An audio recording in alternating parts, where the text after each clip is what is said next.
On est dans un secteur en pleine mutation sur les aspects techniques et politiques et on a souhaité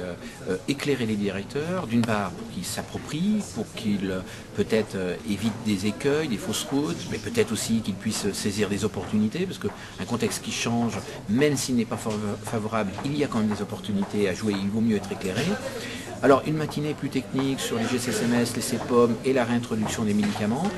C'est technique et en même temps il y a des enjeux importants et stratégiques. Et puis cet après-midi sur le 5e risque, les ARS,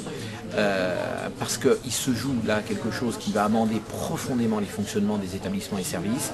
Il faut que le réseau et les directeurs en général soient informés et mobilisés au cas où justement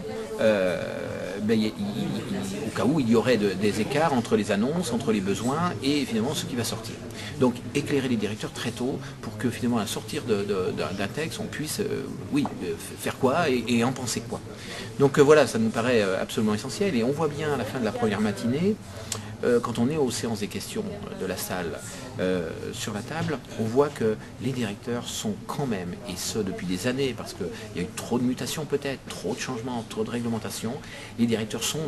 sur les talons, ils sont sur l'urgence, alors qu'on pourrait parler d'opportunités pour les GCSMS ou les CPOM, ils sont dans l'urgence de la réintroduction des médicaments, les dispositifs médicaux, etc. Donc ils digèrent tant bien que mal, et sur les talons, l'actualité.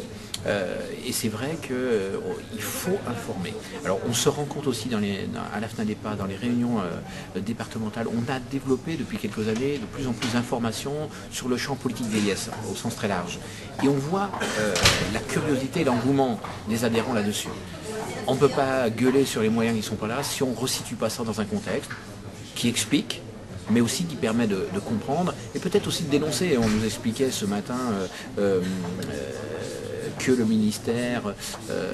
avait tout prévu dans le périmètre du GMPS, l'introduction des médicaments, les dispositifs médicaux, mais bref,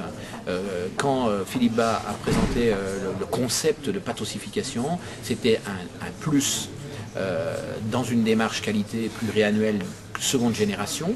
Aujourd'hui, on a un pathos, on s'est rendu compte peut-être que dans un certain nombre de cas, il était favorable, et aujourd'hui, on rajoute des choses dedans pour en limiter la portée positive finalement. Et on voit bien que ceux qui ont signé il y a 2 ans ont évité sûrement l'écueil, mais aujourd'hui, quand on signe une convention de seconde génération, on a dedans les dispositifs, et demain, on aura les médicaments. Donc, finalement, ce qui a pu apparaître comme un excès de générosité, probablement du côté du ministère, essaie de se rattraper aujourd'hui, comme l'excès de générosité sur les premières négociations, les premières conventions, se rattrape aujourd'hui dans un article du PLFSS sur le resserrement des écarts, sur la convergence. Voilà, on est bien aujourd'hui revenu à apparemment un peu plus de raison au ministère et un peu moins de générosité au même temps, mais tout ça n'est pas dit. Sous des effets d'annonce très enthousiasmants, on a quand même une réalité économique où l'approche économique est au cœur des décisions qui se prennent, si ce n'est dans les effets d'annonce bien sûr, mais dans les PLFSS successifs. Donc on voit bien quand même qu'il y a des sources d'inquiétude, et nous notre objectif aujourd'hui c'est d'informer pour comprendre, pour se mobiliser, pour réagir le cas échéant, pour saisir des opportunités, parce que bon gré mal gré les choses vont arriver aussi.